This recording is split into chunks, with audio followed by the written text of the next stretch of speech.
just because my plug cord might be loose. What do you think? Should we get started, you guys? Or should we wait a little? No? Somebody's lost in the storm? So is this the zoo club? Who are you guys? Zoo club, right? Yeah. Do you guys know who Snake House is? Like, do you know why we're here? We got one person.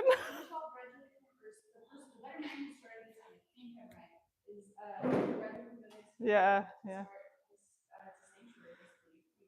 That's cool. We got one person that knows. Thank you for being here. Does anybody here have snakes? Cool. What do you guys have? What do you have? You have a retic? Nice. Cool. Which kind? She's mostly calico. Sweet. Yeah, we have a couple F1 calicos at Snake House. That's pretty cool. They're not very common. What do the rest of you guys have?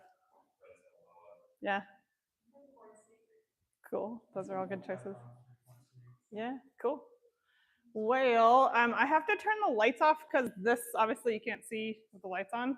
So careful, I guess. I'm the one that should be careful, right? Does anybody care if they're on YouTube Live? We're recording this for people at home. No? Okay, thank you. I do want you guys to ask as many questions as you want. I much prefer this to be interactive, and we're here for you guys. So if you have a question that's more important than, whatever random story I might be telling at the time. So I'm Dr. Mays. You can call me Sarah. I am the veterinarian she's talking about. So I graduated from here in 2009. And when I came over here for school, I immediately went and found Dr. Finch in the exotics ward and begged her to adopt me. And now she still can't get rid of me, 20 years later. So my husband, Mirko, is the other one that's here that helps us. And then Nikki. So the three of us are the directors for Snake House. So let's see if this thing works. I think I know how to do this. We have some new equipment this year because last year we did this without a screen. So there we go. So these are the topics we're going to go through. You guys see that okay? Not too bad. We're just going to talk about who's who. So like what people, who are we, and then which snakes we're going to be teaching you about and why, and kind of some basic laws. And then we're going to go through behavior. So giving you, if you're going to see snakes in vet med, we want you to have sort of an understanding of how these guys think and what their behavior is and how that drives the way you need to interact with them. And then handling techniques and tools, because obviously you're going to have to handle them if you're going to be doing exams. Husbandry, it'll be real brief, just kind of the real basics of how to keep these animals safe. And then we have some case reviews at the end that should hopefully be pretty fun for you guys, the cases that were unique or difficult or whatever, with lots of pictures. There are notes online, so I don't know if you guys got those in an email, but there's links in those notes for future reference. So some of the slides will have links for things that you can read later. That's Valak. She's kind of a good representation of who we are at Snake House or what we do. Snake House is not just a snake rescue. We, I guess sanctuary probably is a better way to say it. Is that Kendra? Yes. Hey! Sorry. Kendra used to work at the hospital where I work at. Yeah, not used to. Sorry, that was rude. Still does. Random, sorry, what was I saying? So we focus on giants. So like our main goal is to help animals that nobody else can. I've worked with wildlife and I do dogs and cats at work. We've rescued all kinds of crazy stuff over the years. We focus on snakes because not a lot of people are doing that. And then even further, we specialize in the giants because there's just nowhere for these to go. And there's also nowhere for you guys to learn how to handle giants and how to really work with them specifically, because it's a whole different planet than working with, a ball python or a corn snake. And so we actually did not bring anything little. We're not planning to talk about anything little, but you can absolutely ask questions. And then, so Val is a reticulated python. My ugly old cracks. She is the biggest snake that we have. And then we brought the second biggest snake. So you guys are in for a treat. This is the first year that Jade has been here with us. She's a 130 pounder. So that's really what we're what we're here for. So like I said, I'm Dr. Mays. I work at Mountain View Animal Hospital in Snohomish. We're doing dogs and cats. We do snake house in our free time, which we don't have free time, but it's basically a second job that we don't get paid for. Mirko is the facility coordinator at a really large specialty center in the Seattle area. So he's not a vet or a tech, but he is in the vet world also. He's your guy for questions about like equipment and stuff. And then Nikki, you guys know her. Cami is our other main person. This is Cami in the background. This is a really old picture. This is when we were at a reptile show. We don't really do those anymore, honestly, just because we don't have time. That's really just standing around chit-chatting and having fun with people. So we'd rather come talk with you guys. But Cami is a licensed veterinary technician. So she's my main helper most of the time.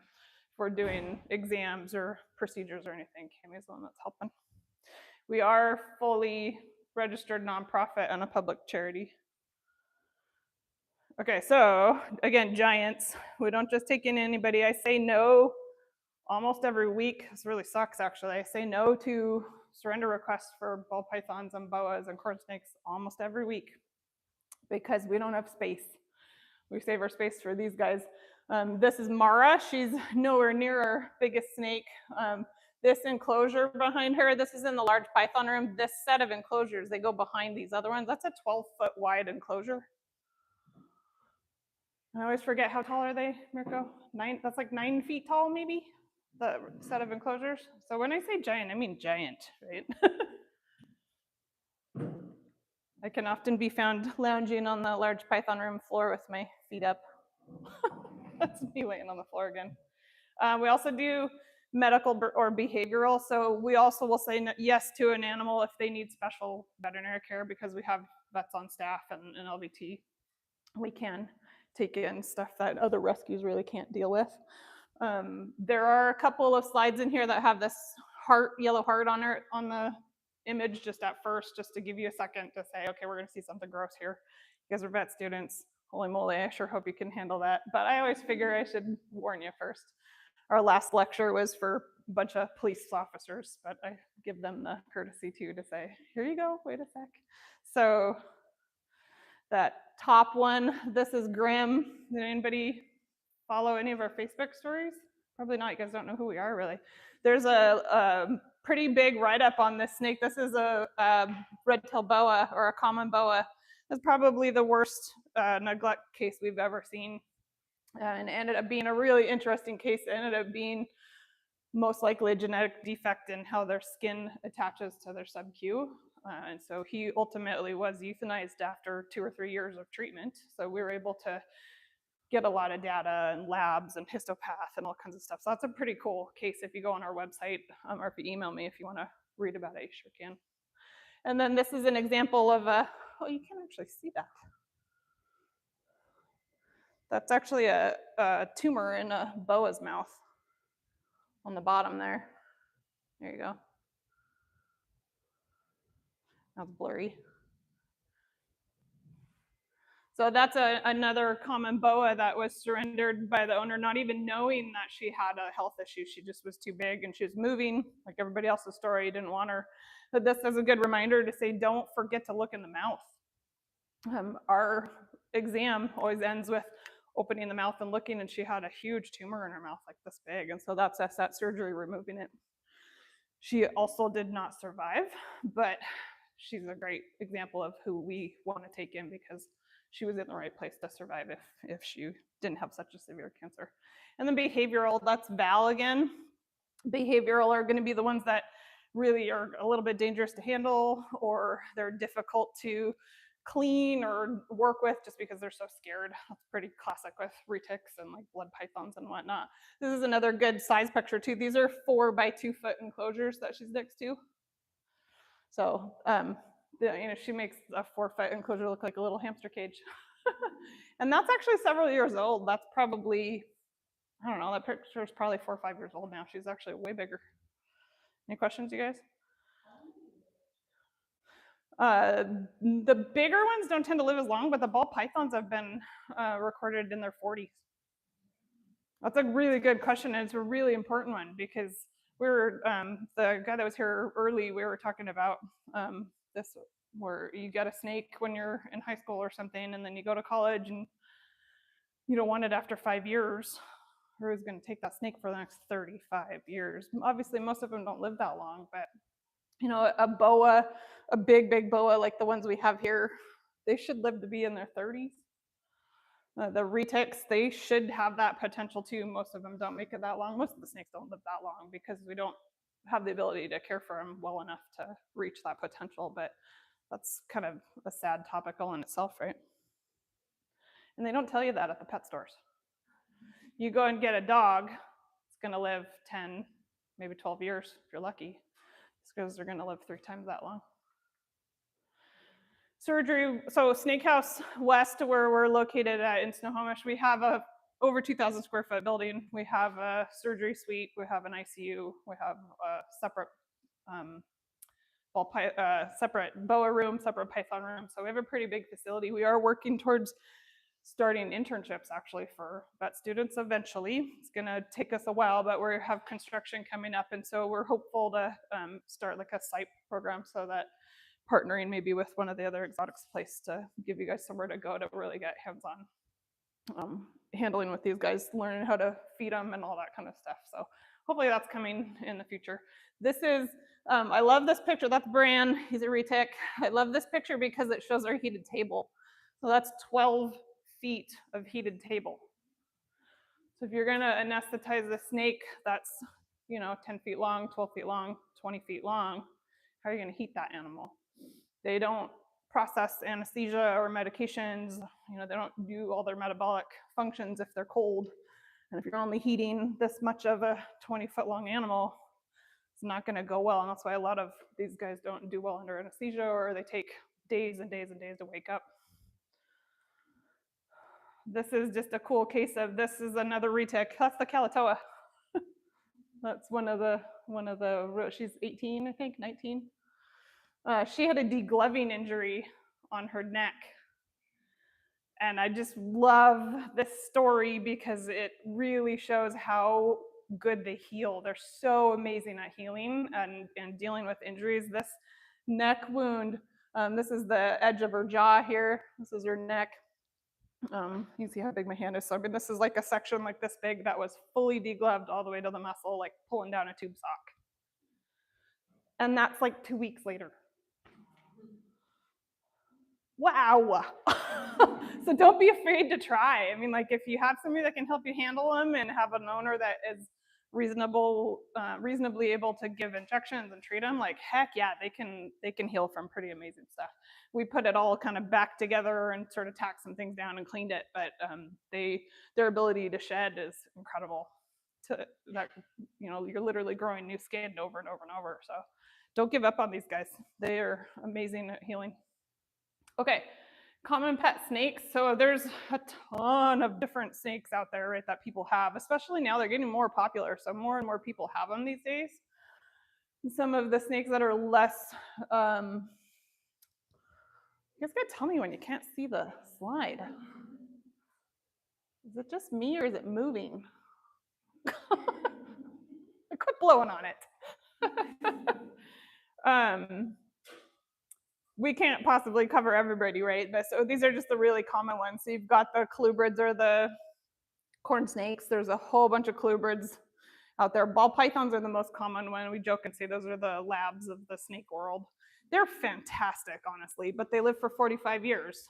So it's a big commitment, but they're pretty, I don't want to say easy, but they're probably the easiest, I would say. I think they're easier than corn snakes. They're not as wiggly.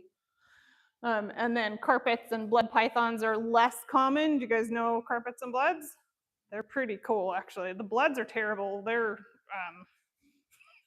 I don't recommend the blood pythons, but carpets are incredible. They're really interactive. They're like they're kind of like a mini retic.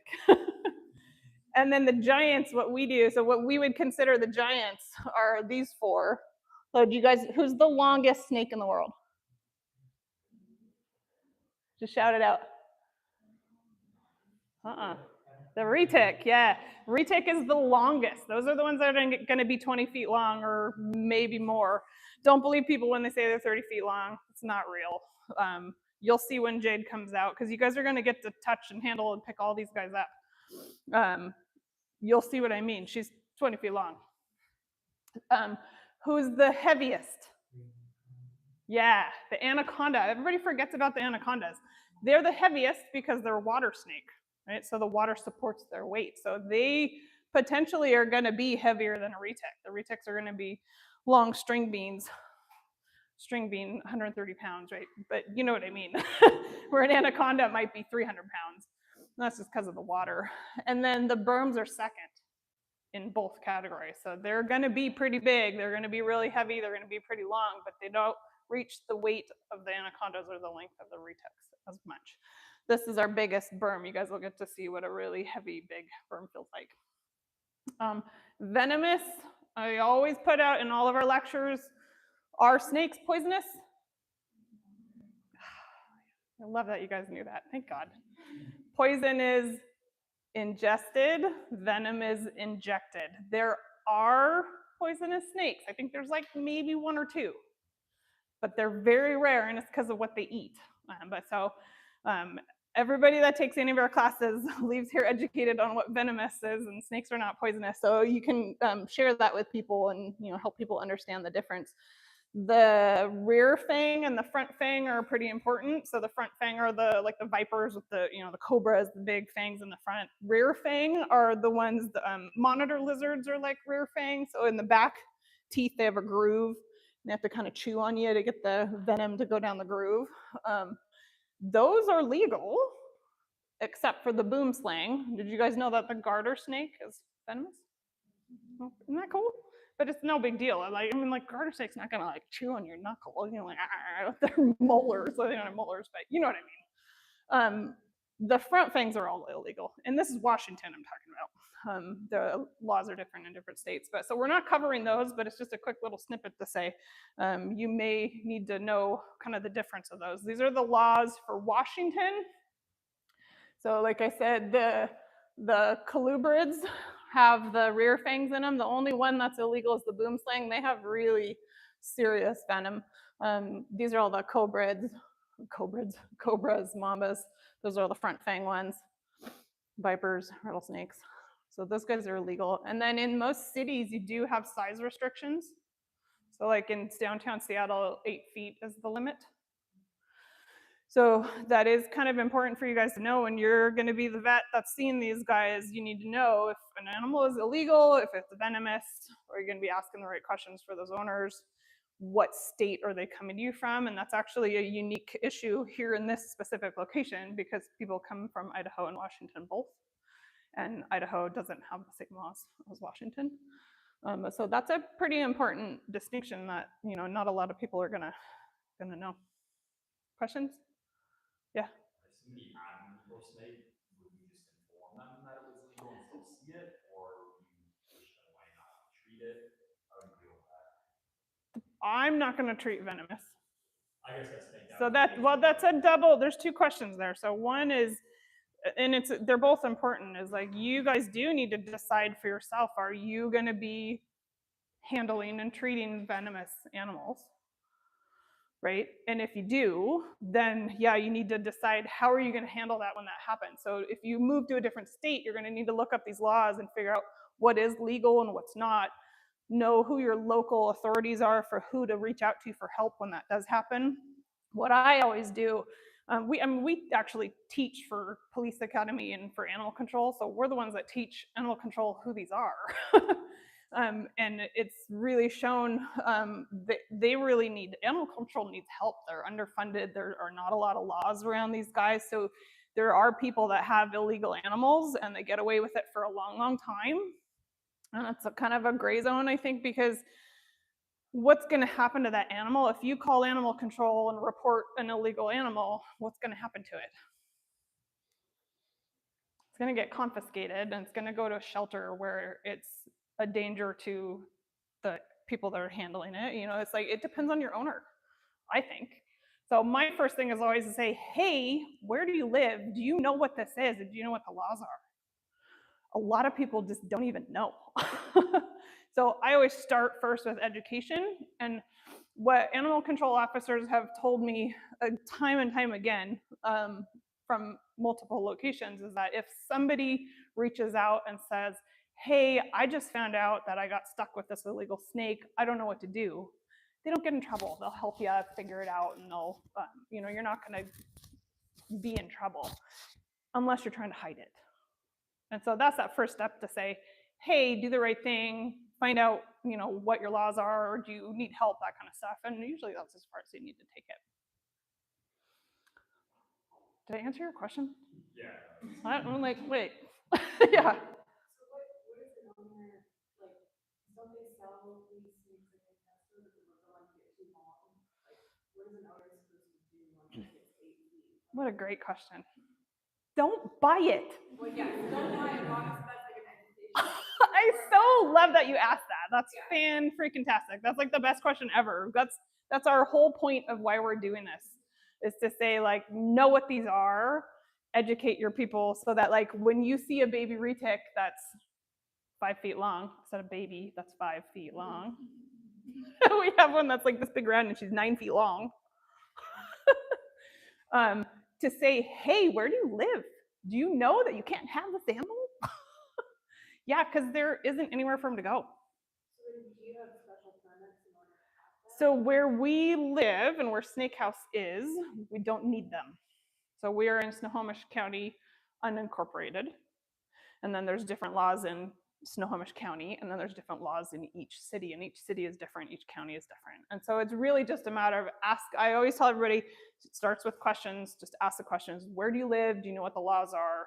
And once you guys end up in a job and you know where your location is gonna be, if you're gonna see snakes, you should look up those laws and just figure out what it is. And you may end up in a county where there's only one officer for hundreds of miles. You know what I mean? So permits, that's kind of a different topic. They don't really issue permits because there's no funding to like really regulate it. In other states, where this is becoming a bigger issue, like Florida, they're starting to do permits and stuff there. But so we have actually designed our facility with the potential need for permits in mind. Also, as a veterinarian and doing what we do and the credentials that we have, we are one of the few facilities that can take wildlife. We could see illegal animals. So I can legally take these animals. I choose not to for most of them for a whole bunch of reasons. But yeah, it's tough. So there's an officer I just met that has an 8-foot retic and she lives in Seattle. Like, what you gonna do? Like, are you moving soon? I don't want all your snakes. So it's a real problem. And it starts with education before they get to that point to say, hey, you need a plan. And the plan can't be, I'm gonna give it to the zoo. Zoos are full, nobody wants them. Are there any, No, you're good. steps in place as far as like regulating the sale of these animals? I wish. No. Because where does the funding come and who's going to regulate all those laws? It's a huge gap in the system. Yeah. It starts with people like us, like you guys here, asking these questions and saying, hey, I want to be a resource for this information and helping and teaching people what to do. But yeah, there's not a good plan set in place. And when they do get confiscated, you hear these horror stories. In the states where there's a huge number of animals, they get euthanized. So I teach animal control officers that, and this isn't necessarily even with legal or illegal animals, to say our goal is not to take an animal out of a home. Our goal is to educate that owner and help them improve their husbandry so that they can keep their snake. So the goal is to create a situation where that owner can learn and can plan ahead so that it doesn't get to that point. But yeah, they should not be sold. That does not belong in a house. So this is just a fun little graphic to say, like, hey, think about what these snakes are and why they're different. It seems like so basic, but I thought this was really kind of neat in my mind when I sort of saw this visually. Is the boas are from the Americas, the pythons are from Asia and Africa and Australia. And they are very, very different. So knowing the different groups, I think can be valuable because it helps you kind of understand more about the type of animal they are. Keep in mind anacondas are boas, right? And then with ball pythons or Africa, this is where we live, giants, the giant land. the rutics and the berms are from Southeast Asia. Australia is where all the really cool stuff is, the carpets and whatnot. Colubrids, see the note about colubrids? They're everywhere. they're very successful. Okay. Questions about types of animals, types of snakes? No? So behavior is quite different for reptiles. I would say reptiles in general, not just snakes. What's the difference between habituated and domesticated? I guess start with what's domesticated. I would define it as something that's been bred to be like used in some capacity by humans. For how long does that take? Generations. Yeah, generation after generation after generation. So a domesticated species like horses, dogs, and cats have been bred to rely on human companionship and humans providing their care. So what's habituated then? It's on here kind of. Habituated means they've gotten used to us, but they are just tolerating us. They're not reliant on us. They're not necessarily interested in us, but they tolerate us. And that is a big, big difference. I think the most important distinction between a habituated animal and a domesticated animal is the fight or flight response is much more profound in a habituated animal. And that is a tool that we can use to help them sort of understand us and kind of to help elicit the responses that we want. And so really thinking hard about what the fight or flight response is a good way to focus on the difference here. So fight or flight, have you ever experienced fight or flight yourself? I mean, like we have it. What's the purpose of it? Yeah, it keeps you safe. So like the fight or flight response is where you get a boost of cortisol, something scares you, your heart rate goes up, your blood pressure goes up, and you're ready to fight or run. That's a survival mechanism. Domesticated animals have learned that they don't need that so much. That doesn't mean it doesn't happen. I mean, like people can get it, dogs get it, cats in the clinics, classic, right? But a snake is gonna get it much more readily. And what that means is if you have the choice between fighting or flying, which is the better for the animal? Flight, yeah. And so we want to give them, we know it's going to happen. You can't stop it from happening. We want to give them the opportunity to flee to somewhere safe that gives you the ability to handle them. And that's kind of the basics of everything we're going to teach you today. So giving them an escape route. So this is just a little boa in like an irrigation tube. We put these in our enclosures. They're just like, tubes like this, probably this long. And it just gives them somewhere to hide. And when we go in to say, clean, she doesn't want to mess with us. And so she just stays in her tube. We just move the tube and we clean around her. So giving them that ability to stay away from us is really valuable. So you give them an escape route. If you're going to corner something, they have nowhere to go, they're going to be forced to fight. And if that's somebody the size of Jade, you're in trouble. Right? True of dogs and cats too, horses, true of all of them. Okay, body language. This is going to sound overly simple, but there's these 4 main things that I want you guys to remember, like memorize these 4 things for body language for snakes, because this is how you're going to understand what they're thinking and what they're going to do next, because it's either fight or flight. What are they going to do? So eye contact. So this is also true of mammals, right? So if somebody's right, does that make sense though? Like, and he looked away. That's a flight, right? Does that make sense though? Like if somebody's staring at you or a dog is staring at you, what does it mean? Potentially aggression. It means they're engaged, they're wary, and they're prepared for action. and what's gonna get acted upon is what they're looking at, right? What he did is looking away is what we want the snakes to do. So if we can get them to disengage that eye contact, we want them to look where we want them to go. And so that's basically we're steering them. That single thing is going to keep you safe 9 times out of 10. And then body posture. So this picture shows body posture of the 2, 3 things. So this is also really important. So what's the first thing you see she's doing? She's staring right at me. So she's engaged, she's wary, she's watching what I'm doing. See how, so she's actually, so this is kind of funny. We call this a sky hide under her. This is a carpet python. They're arboreal, so this is a swing suspended from chains. Her sky hide is suspended from the bottom of her swing. She's in her sky hide, so she's not touching the ground anywhere.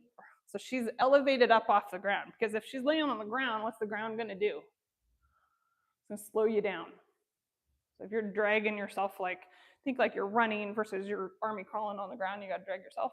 So elevated off the ground means they're ready to move.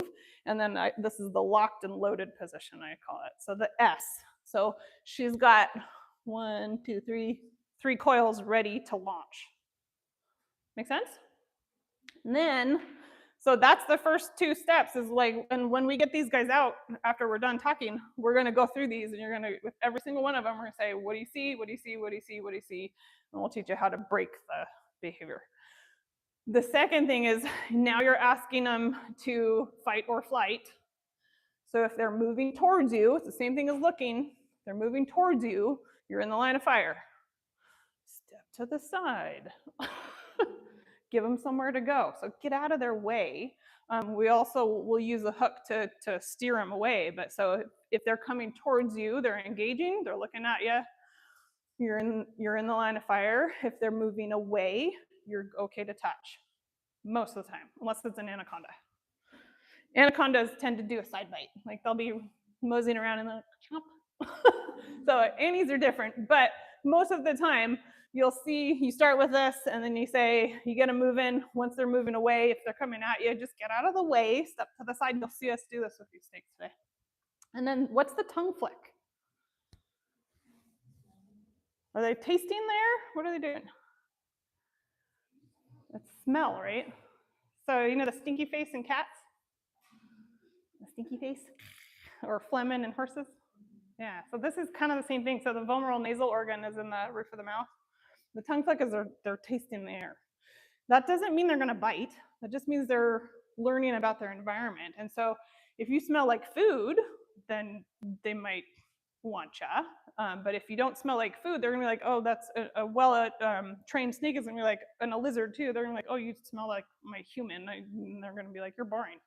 So letting them tongue flick the environment and watching them doing that means they're thinking, they're awake, they're looking around.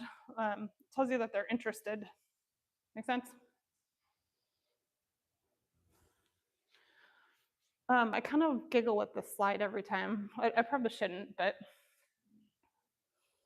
So this is a pretty good sized berm. I mean, look at the guy's hand, right? So this person's holding this berm behind the neck. So that's a big snake. Look at how stupid tiny those teeth are. Those are just like tiny little needle teeth. Which one would you rather get bit by? That's a dog and a cat. I'd rather get bit by a snake every time. And I've been bit by many, many snakes. There's all kinds of silly stories about that. But over and over again, I actually got bit in the thigh by a dog at work a few weeks ago. And I still have a knot. And I mean, it's bad. Like, those are huge teeth. And then cats have bacteria in their mouth that are going to be, they make really bad abscesses and infections. Everybody talks about salmonella in snake mouths. It's really not that big of a deal. You're more likely to get salmonella from your cutting board in your kitchen or from your ducks. So snake bites with, if it's not venomous, right? These pet snakes, it's no big deal. So try not to be so scared of that. If you do get bit, we'll do that on the next slide. There's some strategies that you want to follow, but it's not as scary as people make it out to be. This is Nikki's finger. That's a king snake.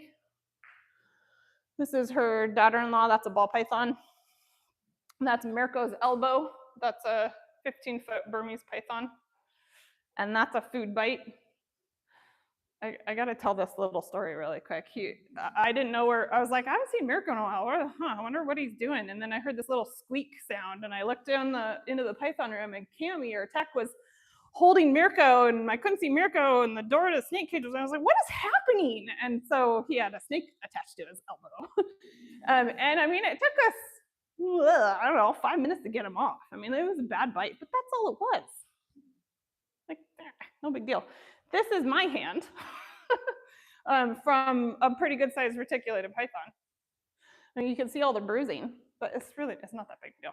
Some of the snakes do produce a saliva ingredient that makes you bleed more. So they look god awful, like you'll be a bloody mess. Like I always end up finger painting the whole room when I get bit, just because it's messy.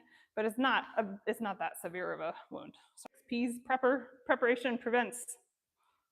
Anybody know that? 6 P's? Proper preparation prevents piss poor performance.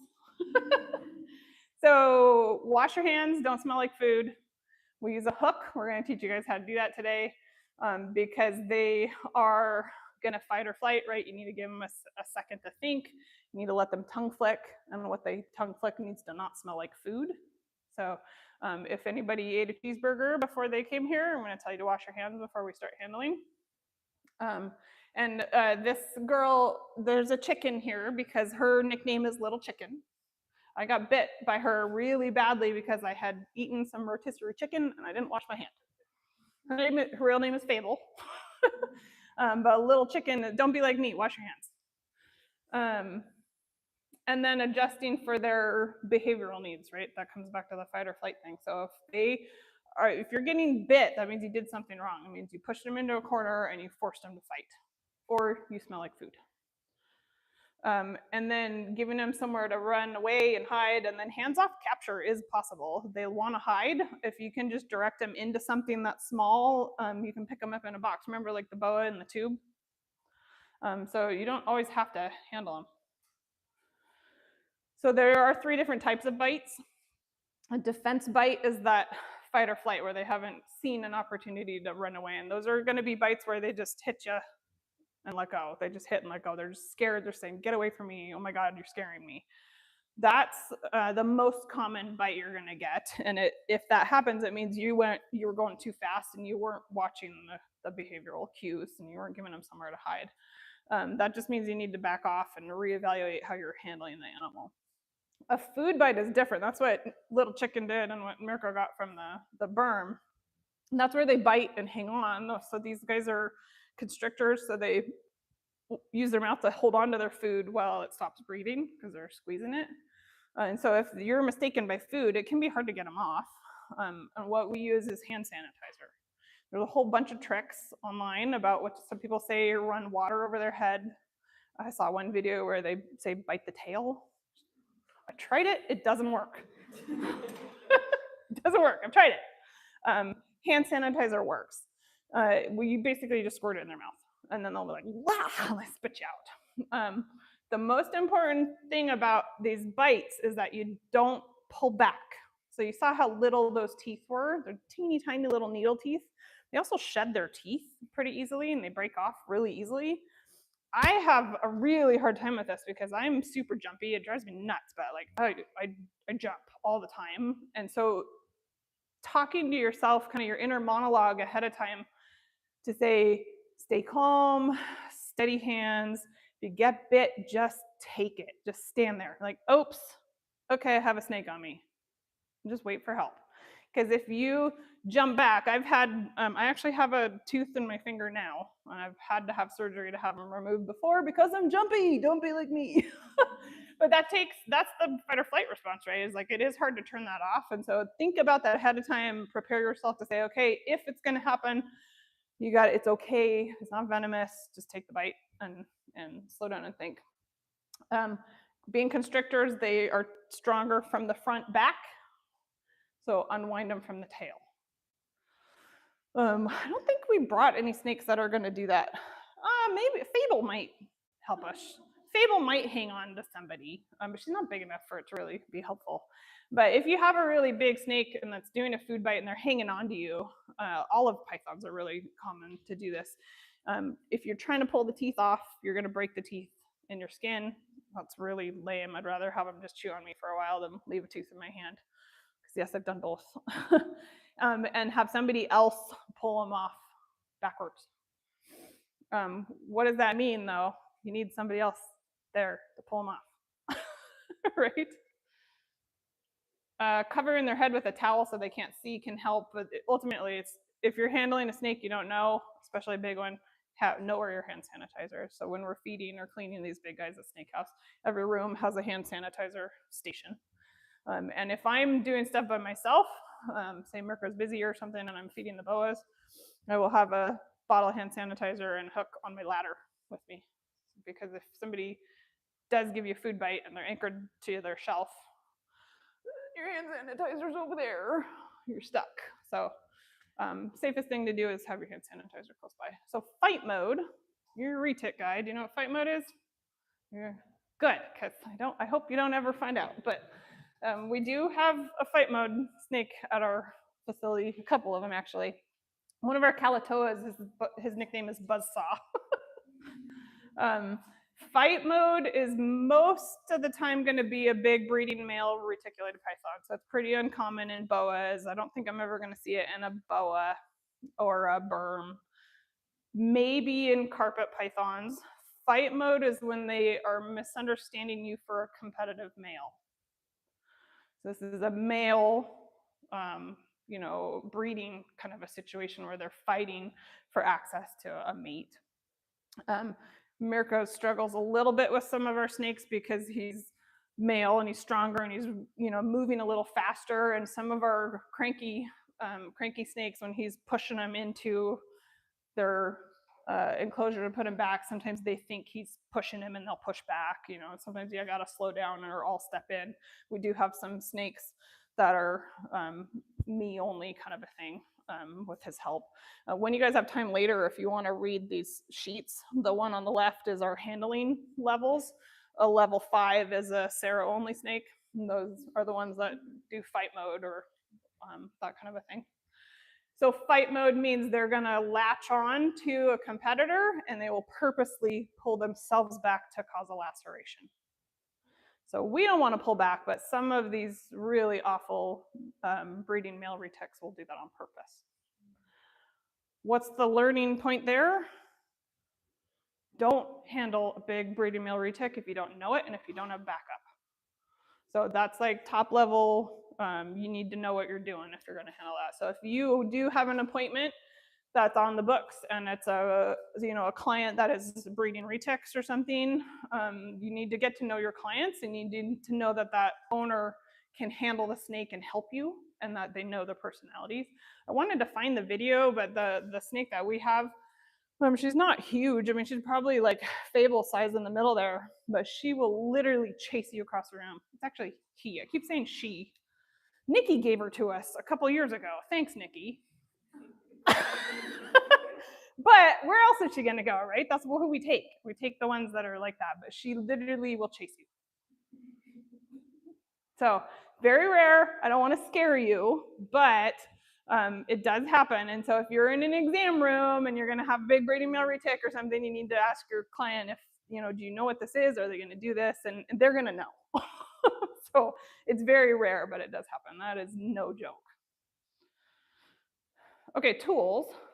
I can't remember what's on my slides here, so sorry if I seem lost. So handling tools. Mirko, will you get the hooks and kind of just pull one of the big one and the little one out?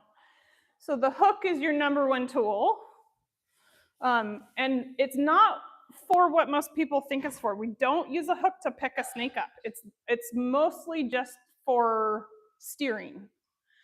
And so like I might use the big one to, like our big 12-foot enclosures, I can't reach the back corner, so I might use that big one to just drag them towards me, that kind of thing. It's all it really is to wake them up. So these guys are ambush predators. What they do in the wild is they go to sleep on a prey trail and they wait for something to come by. they sense movement, they're going to grab it first and then say, is it food? Should I let go or not? And so you don't wake a snake up with your hand. So the hook just makes it so that it doesn't smell like food, it's not warm, it doesn't look like a food item, and you can kind of wake them up and see if they're thinking about what's coming at them before you stick your hand in. That's the most important tool to have. And if you're stuck seeing a snake and you don't have a hook, you can use a broom handle. You can use a dowel. I've had cases where I'll just use like like my chart, my paper chart. Like I might open a snake bin and just be like, I'll just do this a little bit. So it's literally just extending your reach, and it's something that if they bite, it's no big deal. And then towels and hides, that's just to give them somewhere to hide, right? We want to be able to encourage the flight, not the fight. Thin gloves can be helpful because it makes your hand not warm. So they sense their environment. They see more with heat than they do with eyesight. And so if they see something that's hot and they're really hungry, they might try to grab it just because they're like, oh, is that food? I hope so. And they're ambush predators, right? So Nikki always says she doesn't ever have to wear, Dr. Finch, she doesn't have to wear gloves because her hands are so cold. But if you have hot hands, that can be helpful. A plastic tub is just a hide. Clean hands. Does that sound weird to have that on the list of tools? Keyword clean. Wash your hands. Time and patience, close observation, and flexibility. Have you guys gone through any instruction about how to do an exotics exam yet? You'll probably get that eventually. So the first thing you do with an exotic animal exam is you look at them and observe their behavior. You don't open their cage, you don't stick your hands in until you say, what is this animal doing? Evaluate it visually, that kind of thing. And so we're going to do that with all 6 of these animals. Okay, these are videos. Remember the 4 things? Eye contact, is it moving towards you or away? Tongue flick and body posture. So, now my thing won't move. Hang on, let me fix that for you. Okay, so this is Lilith. She's a big retic. She normally comes every year, but Jade replaced her just because Jade's so mellow. So what's the first one? What do you see her doing? She's looking right at me. What else is she doing? She's coming towards me. What else is she doing? She's elevated. What else is she doing? She's also got the S. Am I going to stick my hand in there? Hell no. What did I do about it? The hook. I'm going to watch it again. It's a really short video, but it shows everything. So I'm in her line of sight. She's coming towards me. She's got all of these coils, and she's up off the ground. So it looks rude. I'm like bonking her on the nose, but it's because her reach, if she does launch, she could go 10 feet in the blink of an eye. And so I'm like, the audio for this video, I'm glad I finally don't have a speaker on it, because I'm like, Miracle, look out, she's coming out, like yelling at him because he's around the corner in the other bay, and I'm by myself like, holy moly, she means business today. So you do need to really quickly take action to turn off that fight or food response and redirect them into a different mindset. So we're going to do that with all 6 of these snakes, okay? Next one. This is right after that other video. So she's calmer, right? She's kind of angled to me. She's sitting down, but watch what happens. I get impatient here because I just want to hurry up and clean. Watch what happens.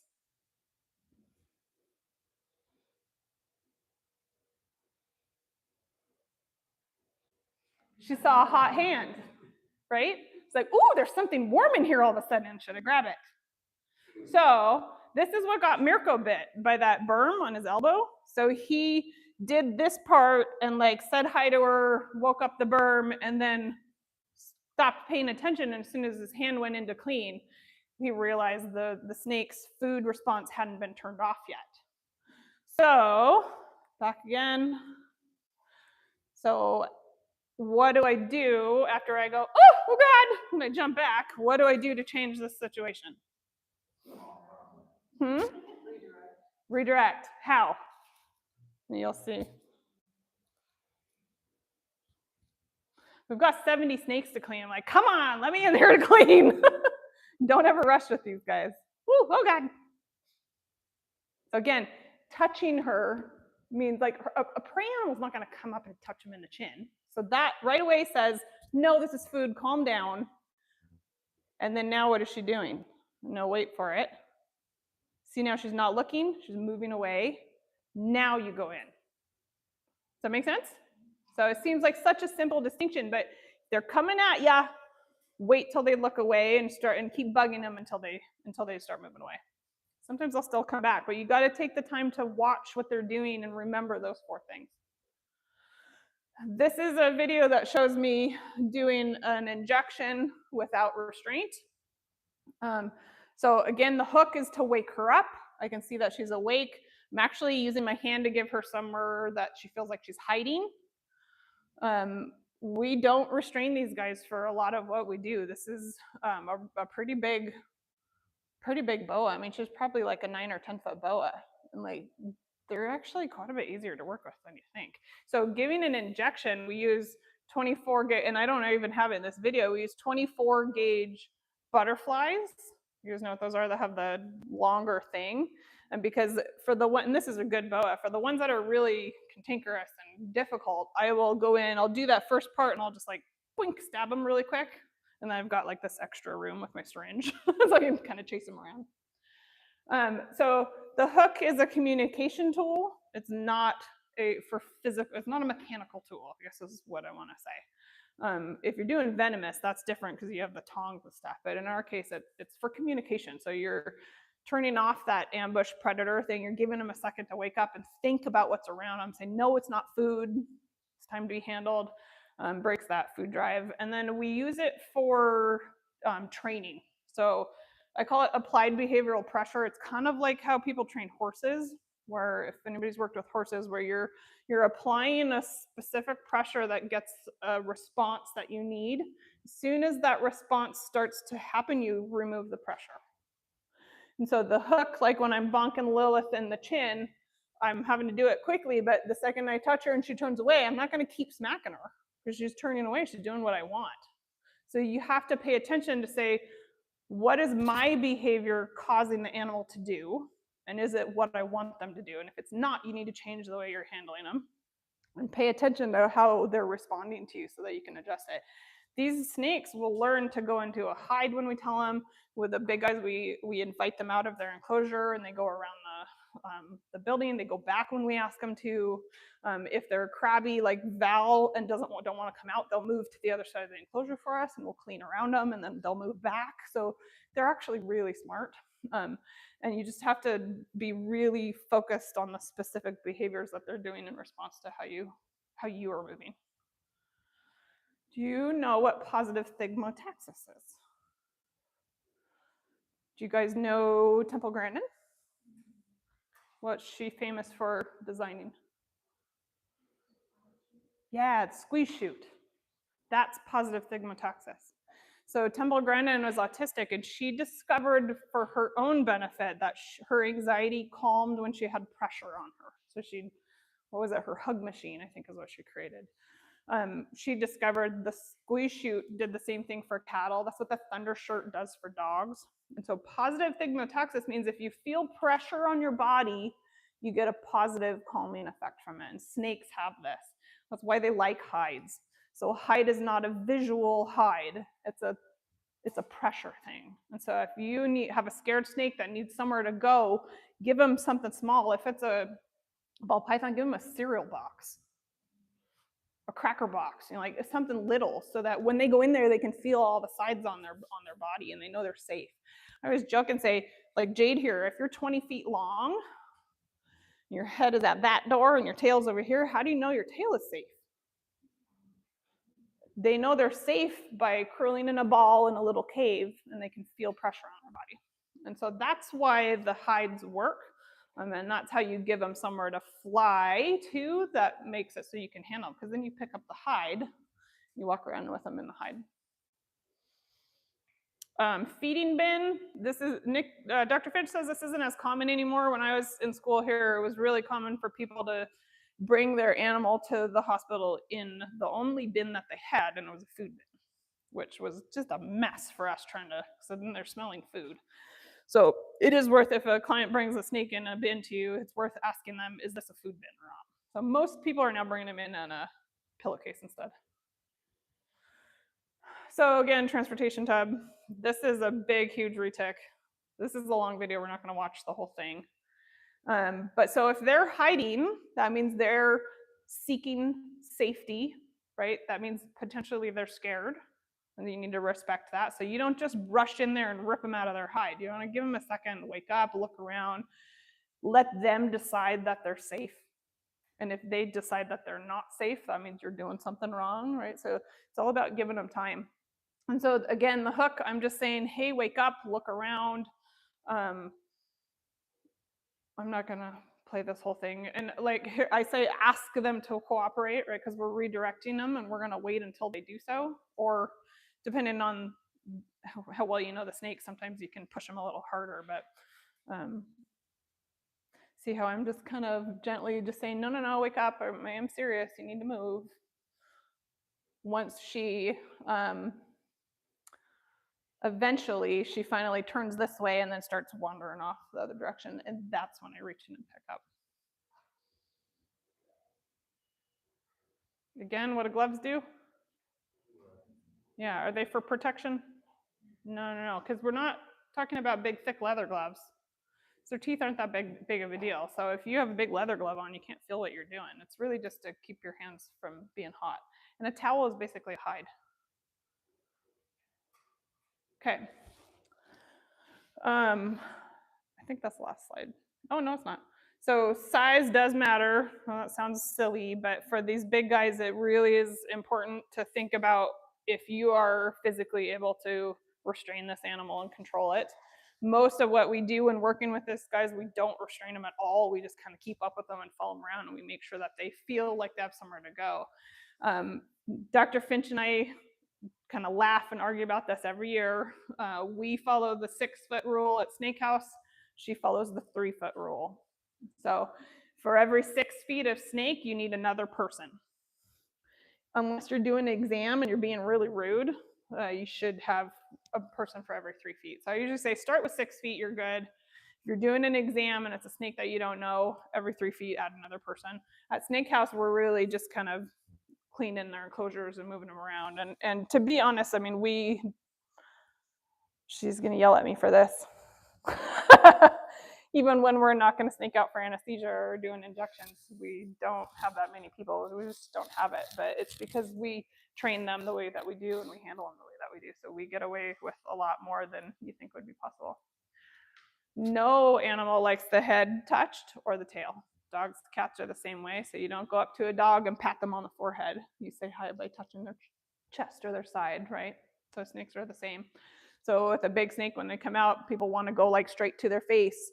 They're going to be like, oh God, you're scary. You know, so you approach from the side.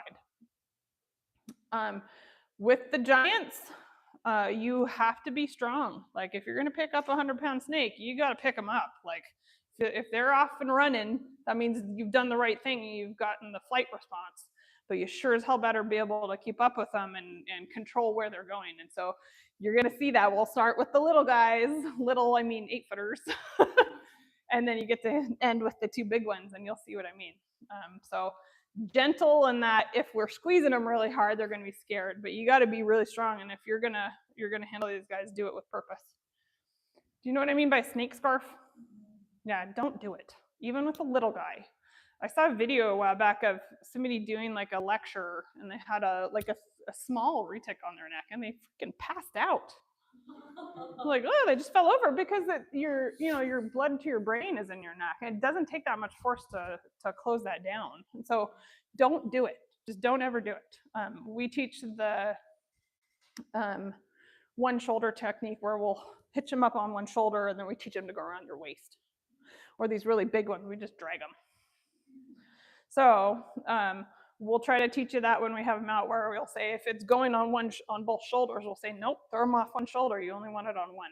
That's really important. Okay. Yeah, we don't really need to go over this. So you can click on these links later. This is a video that shows the applied behavioral pressure training. Okay, husbandry. Can't remember what's in my lecture, you guys. Okay, so just a quick review of kind of what these guys need to thrive, really. What time is it? Oh yeah, okay.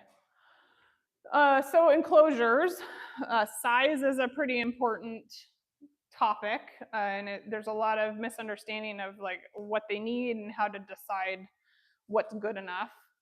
Bigger is always better, but I do want to have like, okay, what's a minimum set to say that's good enough or something, a goal. And so this is an equation that you can use. So the length of the enclosure plus the width of the enclosure should be the same or bigger than the snake, right? So that's Mara. If she's like, what is she, like 15 feet, right? That's why these are 12-foot enclosures behind her. That's a 12 by 3-foot enclosure. Here you go. That's that. Those are those enclosures. In that other picture, we have other ones that are in front of this section, right? Okay, so if that's 12 by 3, how big of a snake can live in that? Yeah. Now this is a tough topic because there aren't anywhere for snakes like Jade to go. She's 20 feet. So she's in one of these. So I'm sort of breaking my own rule here, but it's because it's impossible. Ideally, if you have one snake, then give them a whole room. You know, if you can match this rule, that's better. I've had other people say, and I'm comfortable with the enclosure should be large enough that the snake can lounge with only one bend. Does that make sense? So that means this could hold a 20-footer. That's kind of not big enough, but I mean, it's the best we can do. We're already full. If you're going to have the one bend rule, then you need to have somewhere for them to come out regularly and stretch and exercise. Okay, this is a 55-gallon aquarium. This is what Petco sells and tells you to put up like a ball python or somebody in. So that's the standard dimensions. So what's the largest snake that should be in here? So 4 feet plus 1 foot, right? 48 inches is 4. I guess I could have put it in feet. So 5 feet maximum. Which snakes are going to be less than 5 feet forever? Maybe corn snakes. So they get bigger than that. Not very many, right? I mean, like a hognose. There are some little guys, but this is not this is not good enough. But that's what they sell at the stores. These are better. So these are options. You can look up these links later. So these will all take you to these different websites. They're not as expensive as you think. We actually have these ones. We have a whole bunch of these. These are only the 4 by 2 foot, and this one is only $250. It's not that bad. Some of those do have screen tops, which are problematic. We'll talk about that. But those don't get a fish tank. Snakes shouldn't live in fish tanks. Screen top aquariums cause a tremendous amount of damage. They can be done, but they take a lot of work. So another thing for you guys to read later, this link will take you to an article about the sort of physiology behind why we don't allow our snakes to be adopted into homes with screen top enclosures. So the most important part of it is that heat rises. These guys have to be warmer than you think. That's a whole nother topic, is they are not as warm as you think. In an 85-degree room, they are not warm enough. And with a screen top, the heat goes out the top and it takes moisture with it and it takes it out of the animal. They know that they need that heat and humidity, and they're going to follow it through the top, and they're going to rub and push on the screen to get out. We call screen tops cheese graters. You'll see some cases that show that. So read that article later. It makes it pretty clear for several other reasons why we don't do it. Okay, so this is what I was saying. If you can't if you can barely fit those sizes for your snake, that's okay as long as you can let him out. That's Lilith again with our 9-foot high enclosures. And it's just a fun graphic to say, like, you got to have your house prepared for this, is to be able to have a big snake. And I love these animals. I think they're fantastic, but don't get one if you can't have a room like this. Escape proof, they need to be safe. They need to be temperature regulated. This is your exercise room, right? Not just the enclosure. They do need to have room to stretch and move. And so, like, you need to commit an entire room to them. Heat. Yeah. How often are you letting them out to exercise? So we clean everybody once a week, and we allow them to decide if they want to come out or not. Most of them don't want to come out every week. Some of them, like Lilith, she'll come out and run amok every day if you let her. So it depends on their personality. If a snake is wanting to come out every time you open it, there's something wrong in your enclosure. Yeah. If you have a respiratory issue, we say get them out more because of the way their anatomy is. They can't breathe well when they're stationary, but not as much as you think. Yeah. I don't tell people to get their snakes out every day. That's too much. It's stressful because of the fight or flight thing, right? Like, they don't want to hang out with us. Okay, so heat is difficult for giants just because they're so big, but you should follow these rules for, if you're going to make an ideal enclosure for a small snake too, they need these 3 zones. So you need a hot spot for basking, you need a hot corner just for a warm side, and you need a cold side. Your cold side should not be lower than 75. I've had several consultations lately of snakes that won't eat, and it's because their heat is off at night and it's 68 degrees in the house. That snake is never going to get warm enough to function well. So we have a radiant heat panel up here. We have in the big 12-foot enclosures, we have heat tape on this side and this side controlled by 2 different thermostats. So we have 3 different thermostats in those enclosures.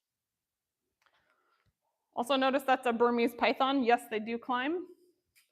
So we give everybody swings and climbers too, even if it's primarily ground animal. So this shows our heat. So in our big enclosures, because you can't buy enclosures that size, we build all of them, and that the list of links will take you to, it says build your own enclosure. It's actually instructions and dimensions for how to build one following our plans. This is coroplast, which is like sign material, where it's like got the hollow channels in it and 2 layers of plastic with air in between.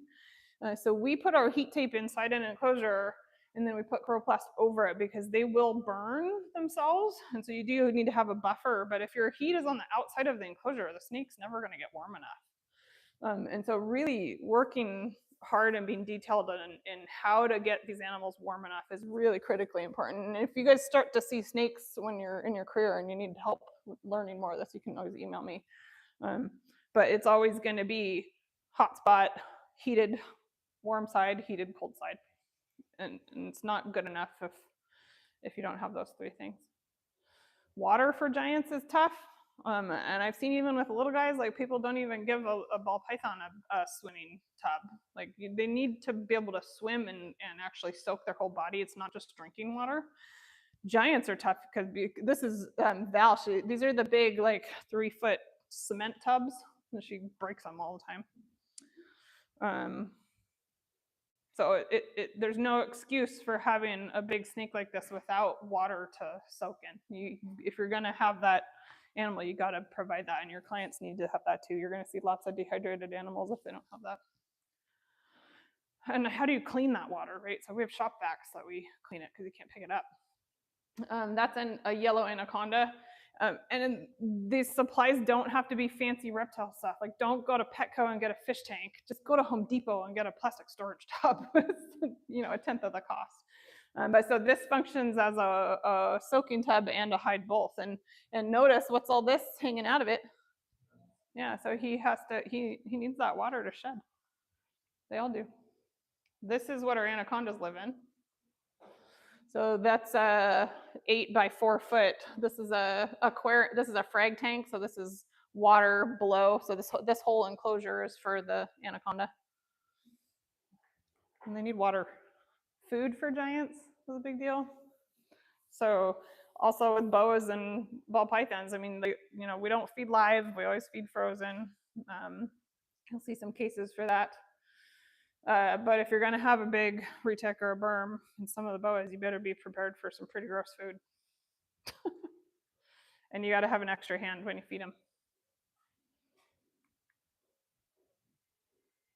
Remember the training stuff that we're talking about in the positive stigmataxis?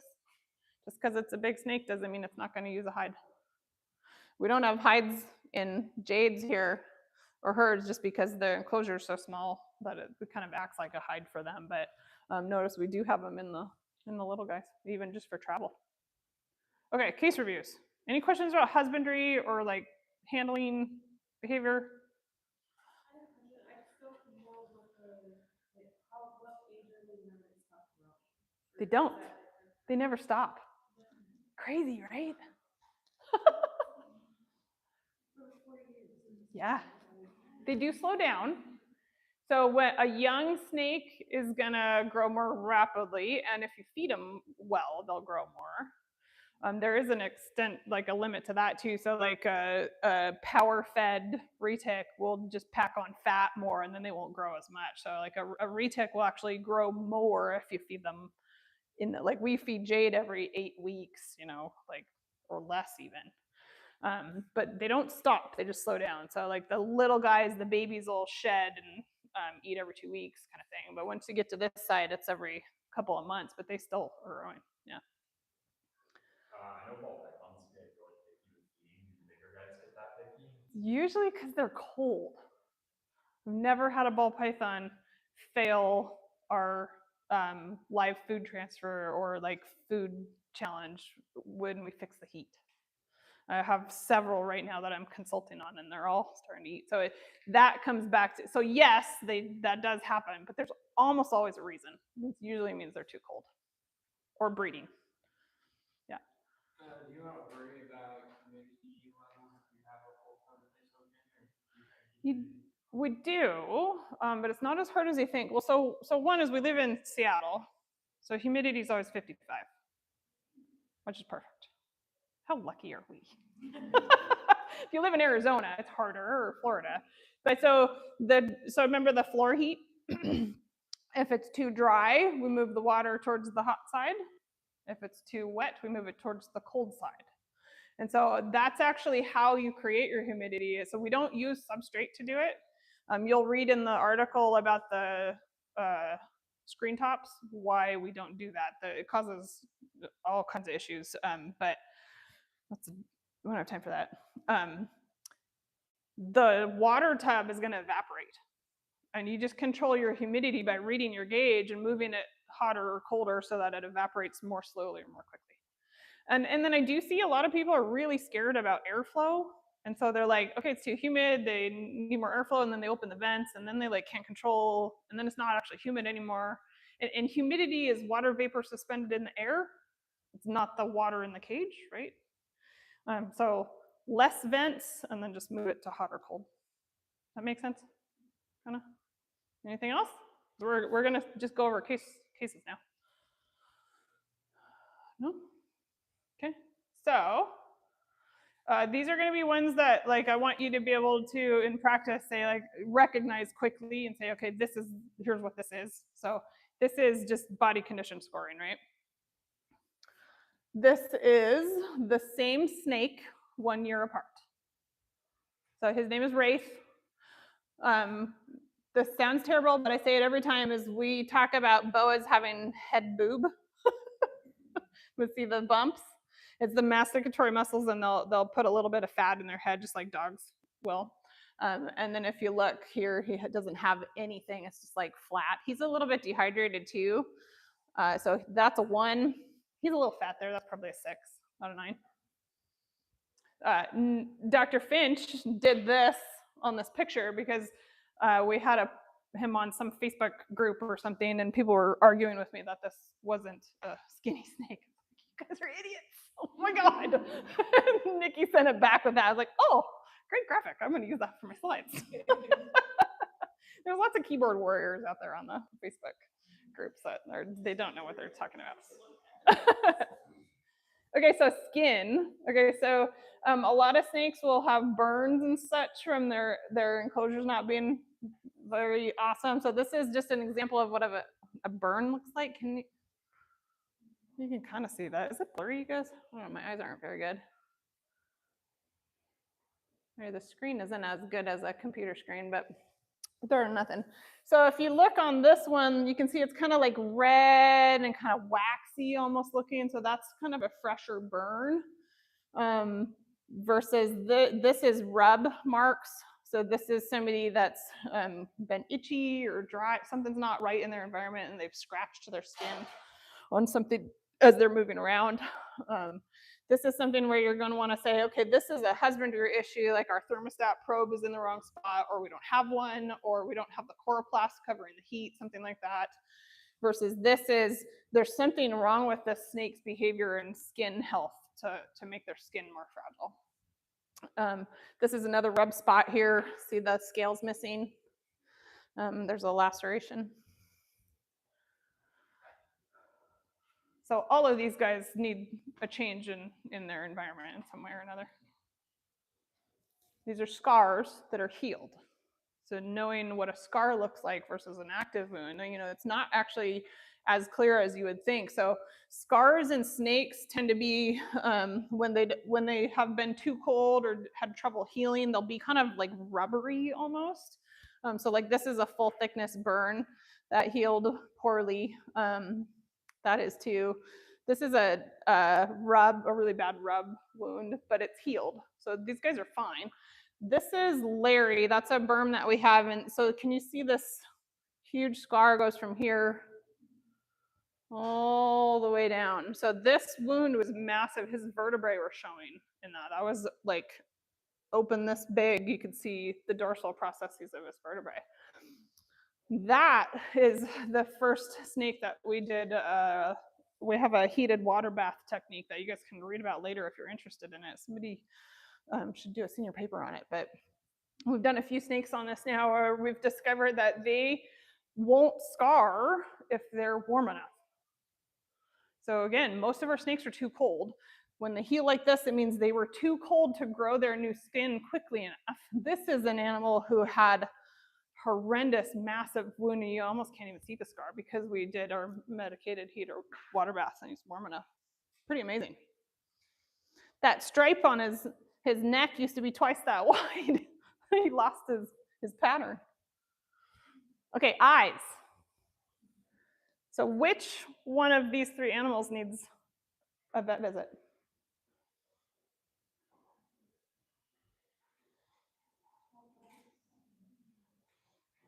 Top right, you said?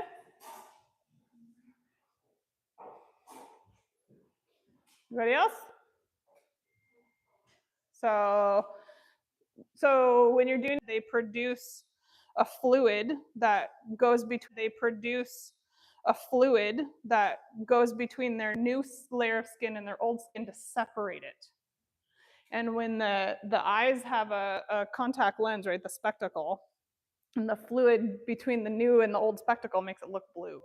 So that's what that is. So they'll go blue, and then a couple of days later, the blue goes away and they look normal. And then a couple days after that, then they shed. So the guy on the left is the one that needs.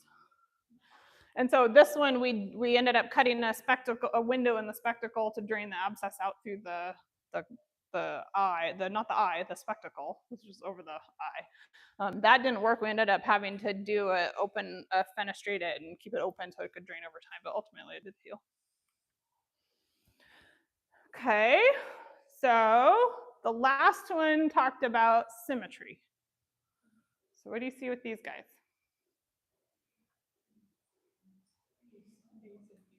Yeah, so these guys, none of these guys are symmetrical. So every single one of these has a pretty serious issue. This is what a screen top cheese grater does. So that's the nostril on this side. Where's the other nostril? This is horrific damage we euthanized the snake. So he's missing so much maxillary bone that his nostril is gone. That's what a screen top enclosure with that convection process does, because they don't have the same sensations we do. I mean, he does hurt, but he is more interested in the proper humidity and heat, and so he, this is awful. Obviously that took a long time, but still. This is a little abscess on the chin, see that? So we opened that and cleaned it out. This is a sinus abscess on both sides, but it's bigger on that side. This is also a sinus abscess. So this is, you can kind of see here where the eye is kind of flattened in and the face kind of pooched up around it. This is stomatitis. So a snake's mouth should be able to close completely except for the little hole that their tongue comes out of. So see how he can't close his mouth? So don't forget to look in the mouth. That's him again. So, so on this, you can see like all these really red spots, right? You can see how swollen it is here, all this red.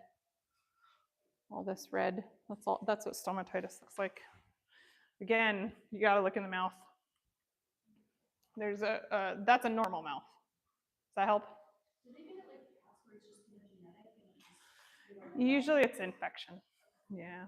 You're talking about like the tooth thing, stomatitis. Well, in cats sometimes it's infection too. So calicivirus in cats will sometimes be mistaken for the autoimmune stomatitis. I've had cats come in and have their teeth all removed for, thinking it's that, and it ends up either being squamous cell carcinoma or calicivirus, and the dental didn't solve the problem.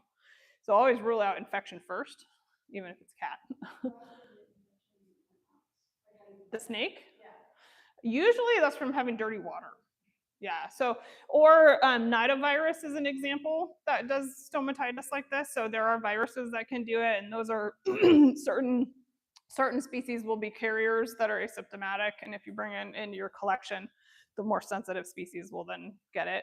We actually have boas in one room, pythons in a different room for that reason. Boas tend to be really good at carrying stuff and not having symptoms, whereas pythons always get super sick. So the sinus abscesses are usually, they've snorted poopy water up their nose because they haven't been cleaned quickly enough. But there's a variety of things that can cause it. Did I see a question? Yeah. Yeah, is there like a proper way to check their mouth? Because I see you have like tools holding your mouth open, Yeah. but is there like a way to train Not, to be okay with it? well, so that's a good question. The proper way to do it is the way, whatever it takes to not hurt them, but still get it done. So like Dr. Finch likes to use like the silicone spatulas because they don't stick to the teeth, they're softer. I never have time to fart around with that. So I use tongue depressors and stuff. But you do, so the teeth face backwards and you need to make sure you're not hooking the teeth. And we do, the second part of your question is that we do train our snakes to be held this way. So like I keep mentioning the keyboard warriors on Facebook, is like they'll say, oh, don't you dare ever hold your snake behind the head, don't restrain your snake. But actually you do want to socialize them to that. So all of our snakes, even Jade, I can grab her behind the head. Like I had to pick some stuff off her nose the other day, and like I was like, she throws me around while I do it. But getting them used to being handled that way is really helpful. If it's a client's animal and they're not used to that, because a lot of people are scared to do that, that's where you need your helpers. You just have to hold them. It just is what it is. It's like a dog. You're gonna look in their mouth. You gotta make it happen. Their mouths are more fragile than dogs, though, so you do need to be careful. But there's no reason not to. You have to look. So retained shed. So there's a lot going on in this picture. This is another screen top. So this poor little ball python is showing all kinds of problems. So one, she's extremely dehydrated. She has retained shed. She's perching up high off the ground, which ball pythons normally wouldn't do. She's got her mouth open. Right? There's so many things wrong with this picture. It's because she was in a screen top enclosure with dirty substrate that had mites in it. That convection means it takes whatever humidity out of the substrate, takes it out the top past the animal. If it's dirty, that's ammonia going past them. So she's getting caustic burns to her respiratory tract. So many things wrong there. She just looks awful, right? However, that's her 1 week later. She looks like hell, and like he's like, oh my God, this is awful. Get that snake out of that owner's hands. But actually just give them a bath and put them in a plastic tub and they're gonna be fine. So they can suffer pretty serious looking neglect, but don't give up on them. Just changing their husbandry can do wonders. They are incredibly good at healing. They're very resilient. This is the same thing. See all the kind of wrinkly, dry skin?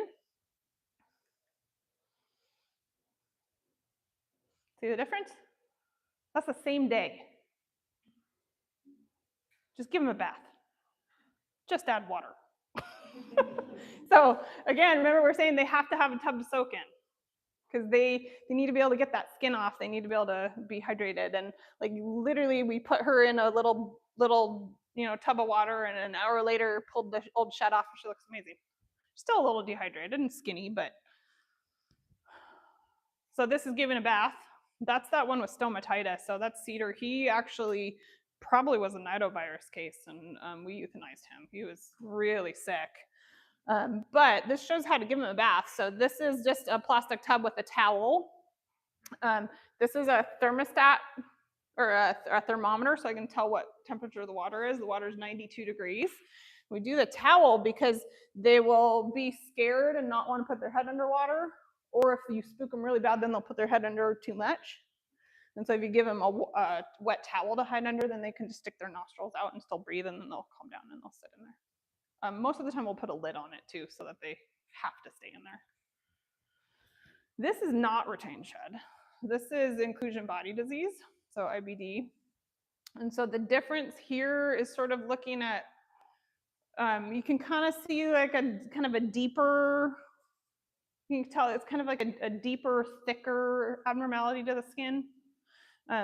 The inclusion body disease in boas is pretty darn common. You're gonna come across it if you're gonna see snakes, see boas.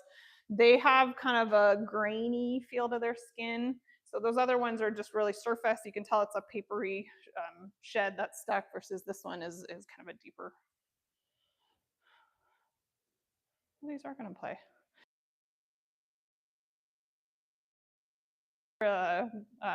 The snake that eats its tail.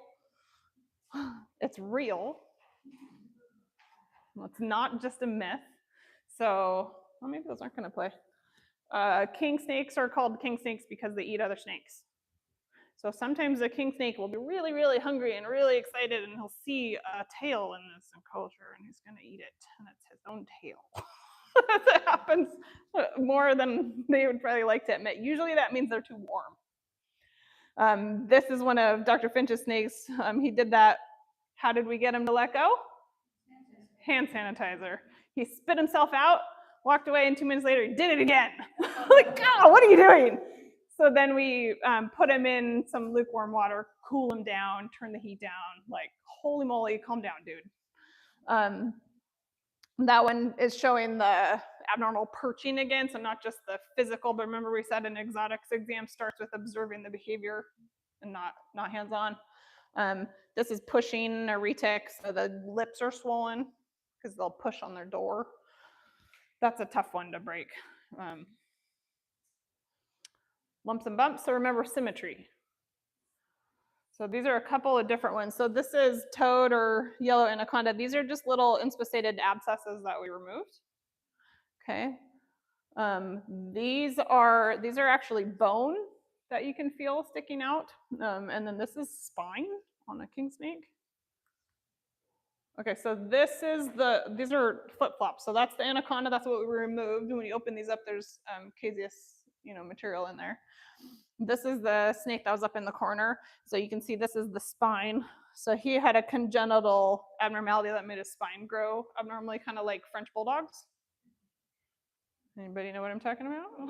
It's not the same as the one that articular spines that chameleons get and then calcium. You're talking about metabolic bone disease. That does happen. Metabolic bone disease would have a lower density level to the bones. So metabolic bone disease is when you don't have enough calcium or vitamin D or UV in your environment to absorb the calcium, and you desperately need it for your heart contraction and muscle contraction. So you pull it out of your bones. Eventually, the bones will become more radiolucent. So you can see in this guy, see how nice and dense they are. So, but that's a good question, and that's what we had to say is like, what the hell is wrong with this animal spine? This is another example though. So this is that boa that had the bumps. So see, this is excess growth, right? And she actually has it in her spine up here. So this is extra. This is osteomyelitis.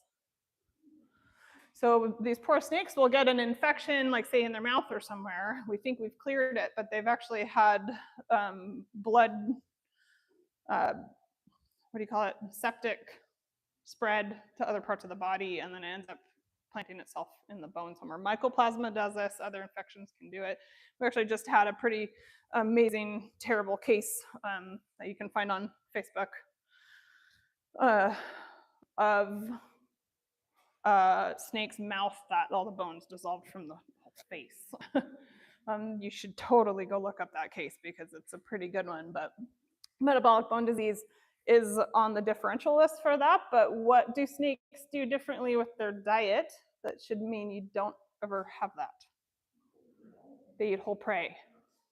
So you might see metabolic bone disease if you're feeding like turkey thighs or like ground, not whole prey. Or you can get renal metabolic bone disease. So if you are going to see metabolic bone disease in a snake, it's going to usually also have kidney failure. So it's not necessarily diet, not nutritional. Okay, so we mentioned live food a little bit. I never feed live. You asked about like the ones that don't eat. How do you get them eating? We do get a lot of snakes that come in that the owner says, I can't get them to eat. Live is not the option, and this is why. So this is an anaconda who had a live rat in with him for 3 days. This is also one of the snakes that we did the heated water bath with. He has no scars at all. So he's got a page on our website too that you can read about him. We did a big write-up on him. So this is sub-Q through the skin. Here's muscle. That's the dorsal processes of his vertebrae. So rats are omnivores. They will eat your snake. I've never had a snake refuse frozen thawed food, ever. And it's because the husbandry is what achieves it. So there's no such thing as a picky snake. They're cold. If you have a client that's feeding live, and you're going to hear it over and over, my snake won't eat frozen, what's the first thing to do? Say, get the live food out of their enclosure. Like, they need to know this is not safe. Second thing is to say, you're too cold. Okay, and now we're done? Now we're done. Do I have this twice? I have this slide twice. That's what screwed me up earlier. I was like, huh, really? We're done already? So this is just a reminder. So now we're going to handle these guys. If you guys have to go, you can, but you're going to miss out on the fun part. This is just our websites and kind of contact info. And actually, if anybody, Dad, will you get the lights? Let me find these really quick. If you guys want to hand these around, these are Post-it notes just with our website stuff on them. They're really sticky, so pull it off slow because they'll tear. If you guys want a copy, you can take one. And does anybody want stickers? I have a whole bunch. Yeah. Pass them around.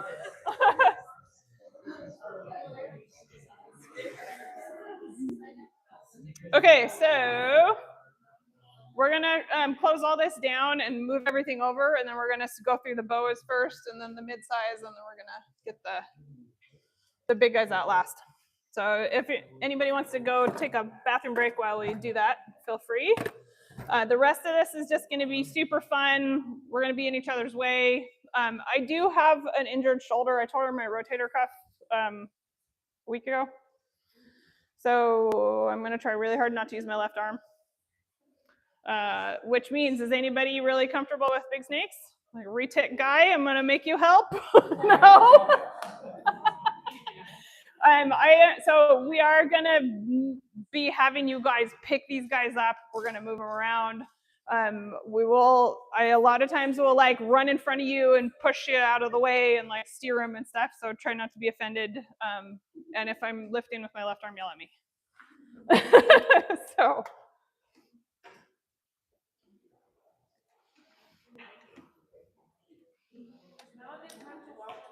Yes, thank you. Yeah, go wash your hands.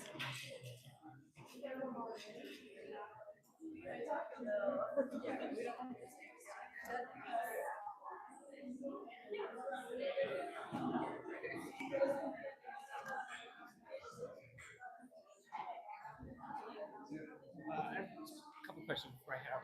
You gotta go. Hang on, can you hit the light so I can see how to turn this off? I can't see what I'm doing. You can talk at me while I'm doing What it. you do with lighting? You guys just put the bulbs all inside the enclosure? We do, actually. And do you use it Oh, there we to go. cover? Thank or do you you. just keep them exposed? The light, I mean, it depends on the light, right? Are you talking about like the heat basking bulb? lamps? Yeah. So we don't use those anymore Okay. because we get annoyed with having to protect them from burns. I do have a few that I have a cage over. Okay. Because I've had a lot of snakes burn on those. Yeah. We use the Sweeter Heater radiant heat panels. Okay, yeah. So RHPs, there's a couple of brands of them. Sweeter Heater is what we use. And then you just use like a UVB. Oh, I don't have UV light. Oh, really? I haven't. I mean, so there is some research that says that they do benefit from it, but it's not ultimately required for just basic function. Okay. So if you have just one or two animals and you have the ability to do UVB, I do recommend it. But don't forget to also have shade areas, you know. But it's ultimately not. It's not required like it is for some of the lizards. Yeah.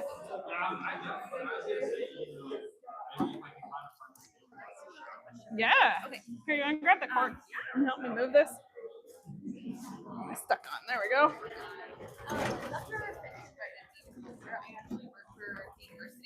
Cool. Yeah. As long as you keep them safe. Absolutely. Is that a silly answer? You're like, of course. Of course. Yeah.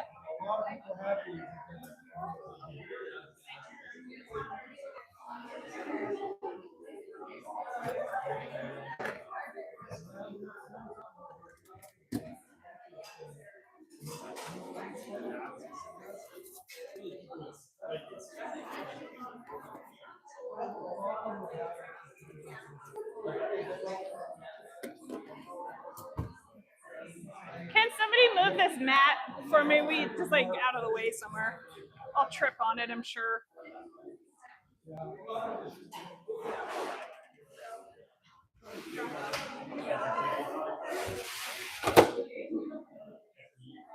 you want to help me back this up? I like how the littlest person in the room is helping me. Thank you. Yeah. We'll just go back. Thank you so much. Yeah. Thanks for paying attention and being helpful. Huh? I'm helping Nikki out with her. That's why, because you know. That's awesome. Okay, you guys want to start the handling section? So who's actually very scared? And it's okay to, because I just want to, if you are genuinely afraid, that's okay. This is your chance to sort of try to overcome that, but you got to be comfortable with what you're doing. So if we're pushing you harder than you are comfortable with, just hide. And that's okay. No judge. I know, right? Anybody else? No? Okay, so what should we start with? Epic or Harley?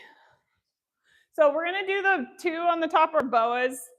So I always tell people like the best snake to get if you want a big snake is a boa because they get big enough to be impressive, but they're still manageable by one person, and they're just amazing. They're so calm and so easy to handle. I mean, they can do all the same things, but so we'll start with them. These are two pretty big boas, so it'll give you a chance to handle decent size for somebody with that's really mellow, actually. So come on over here. I guess we'll do epic first. So come on, crowd around. So what are the 4 things that we're going to look for?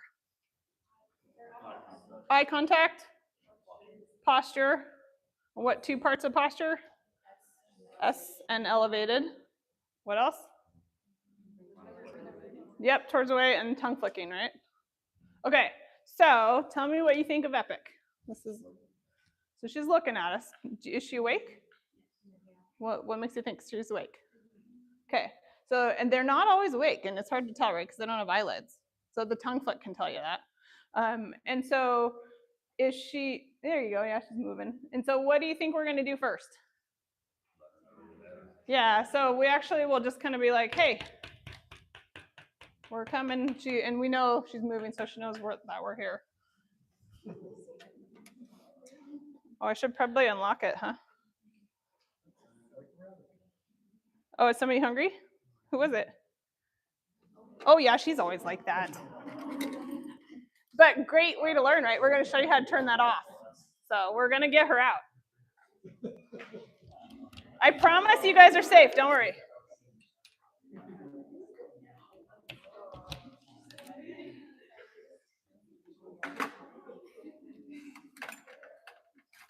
Okay. So I greatly prefer hinge bottom doors, so they hang open like this. A lot of people do sliders, but I use the door as a shield. So I gotta go this way, you guys. My left arm hurts. Can you turn me sides? And so so we did the first things first. And what do you see she's doing differently now that I've messed with her door? She got down. She's kind of hiding behind something. That's a really good sign to say that she's disengaging already, which is amazing. Still not going to go in with my hand. First thing we're going to do is we get our door open, and like you saw with Edna, right? She's like, "Ooh, hello, can I come out?" So we're giving them time to show that they're going to do that. So I take the hook, and I'll come in and I'll just go in front of them. So sometimes if they see a movement, they're going to grab it right away. So this is, you want to grab the hook, not your hand, right? So now she's not doing anything there, so I'm going to touch what she's sitting on. So I'm still just respecting her, giving her time to think, giving her time to wake up now. And I didn't go right to bonking her, right? Because she's being polite, so I'm going to be polite also. If they're coming at you, then you got to meet them where they're at. But so now I'm going to actually pet her, but not on her face. We're going to be polite, and we're going to go back on her body. Again, we're just saying, hey, it's time to be handled. It's not food time. We're going to get you out. So now what do you think of her behavior? Yeah, she's interested. Are you worried? No, me neither. So I'm going to open the door. Where am I standing? To the sides. I'm not going to stand right in front of her because we want to give her what? A path to take that's not directed at us. So I'm still going to be kind of bugging her, and I'm giving her the option to move, and I'm kind of saying, come on, lady, wake up. It's time to move. I'm going to keep bugging her until I move. That's that applied behavioral pressure, right? No, she's just going to be a slug and not, here we go. See the tongue flick? So she's paying attention. She's like thinking about maybe she should come off of her little sleepy spot there and move. Come on.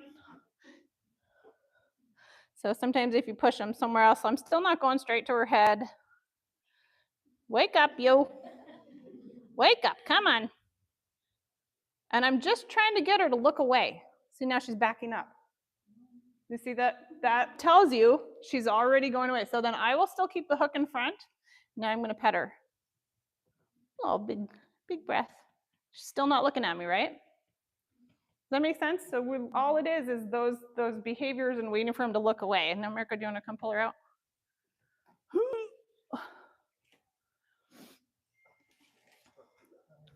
Yeah, it's okay. Come on, Epic. See, now she's going away. So it's really that simple. They're moving away, you're good. If they're coming towards you.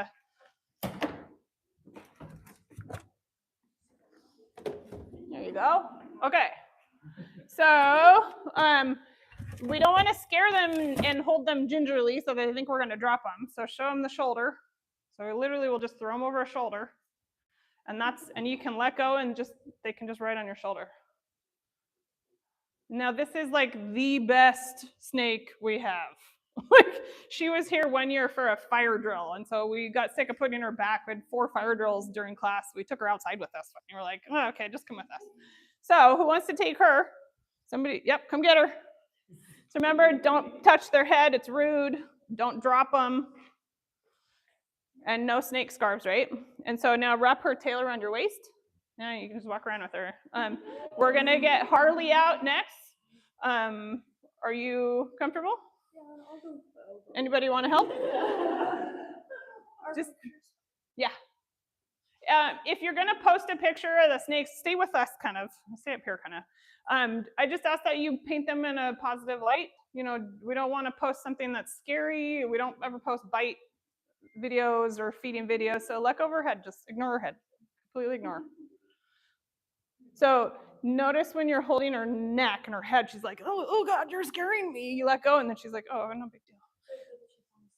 I will just kind of like block them. I don't ever really grip unless you're like really running. We'll have to do that with the big guys. And so yeah, and just kind of steer. What I'll do now is put your arm over her, not this one. Yeah, there you go. So we want her to do kind of like your armpit. Yeah. Good. So just stay with us. We're going to go over to here. And anybody, if somebody wants to help her, take Epic from her, you guys. Somebody help.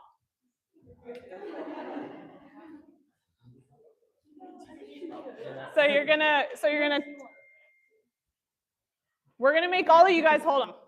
So do you want to just wait till we get this one out? Okay.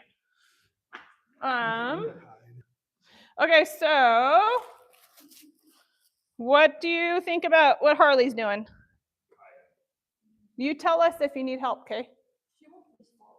She will. Yeah. But do you feel her holding your waist? So put your arms down right now and just take a deep breath.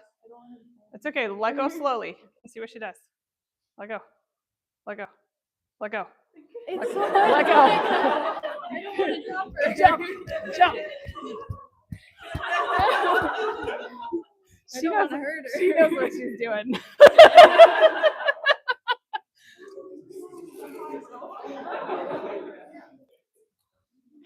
Remember, the snakes that are here are our best snakes. Like these guys, you can do almost whatever you want with them. Don't, because obviously we don't want you to learn good habits, but you do want to think about when you're handling somebody like this about if they're tying you in a pretzel or not. So like if she's tying your arms to your waist, get your arms out. Okay, what's Harley doing? What does that mean? What? She's asleep, yeah. Do you think Harley's scared? Probably not, just because of who it is. But it could mean that they're scared, right? And so a snake that's in a hide, either they're asleep, which means they're going to wake up and look for food, or they're scared. That's a big deal. You want to respect that and give them time. Versus Epic was on top of her hide. She's not scared of nothing. She's just like, I am bored. When's the action going to start? You know what I mean? That's a different, or like her, she's like, get me out already. But looking and observing their behavior first tells you a lot about what they're thinking and what to expect. And it's not that complicated. So what do we do first? Yeah, tap the enclosure. She's going to jump. We just want her to know, hi, Fable. That's a little chicken. She's one of our most social snakes, as you can see. So we just want her to have a second to wake up with the vibration. Do you think, do I need to be worried? She hasn't moved at all. So what's next? So we're going to touch what? Her box, yeah. What do we do first if her head was out?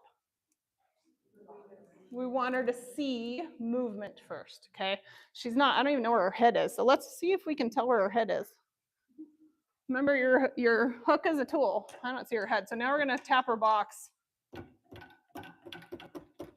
And so some snakes will come flying out because they're like, oh, good morning, is it food time? And so you're using your door as a shield, you're using your hook, and you have that space to just get out of their way. Also, where am I standing? To the side. Okay, I'm gonna, oh, did you guys see her? Come look. Come look in the top of her hide. Come look, you guys. So she just showed me her face. You see now she's awake now. She moved her head to look and see what's around, but what is she not doing? She still hasn't come out, so I'm just gonna open it. Hi, you. I wish you guys could see her. Let's just pull her hide out, Mirko, and just do it on the floor. So remember, the hide is something that lets you move them. So if you have a really, really scared defensive snake, you can weigh them in this, transfer them to another bin and weigh the bin, just like you would a cat with a carrier. Relax, your arm's gonna be tired. Put your arms down.